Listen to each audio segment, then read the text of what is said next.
नमस्कार दोस्तों, आप सभी का मिथिलांचल एक्सप्रेस में आप सभी का बहुत बहुत स्वागत है। एक माह बाद भी उड़ानों पर मौसम का ब्रेक जारी।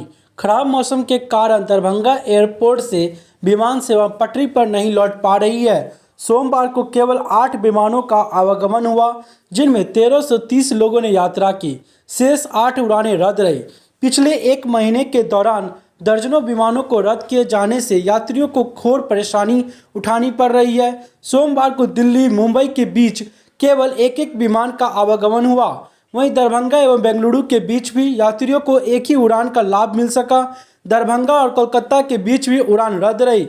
खराब मौसम में दरभंगा एयरपोर्ट पर विमानों की लैंडिंग के लिए पर्याप्त व्यवस्था नहीं रहने के कारण जनवरी की शुरुआत से ही विमान बेपटरी पर है। वहीं कुहासे एवं खराब मौसम के कारण जनवरी माह में निर्धारित 496 उड़ानों में से 272 उड़ानों को रद्द करना पड़ा।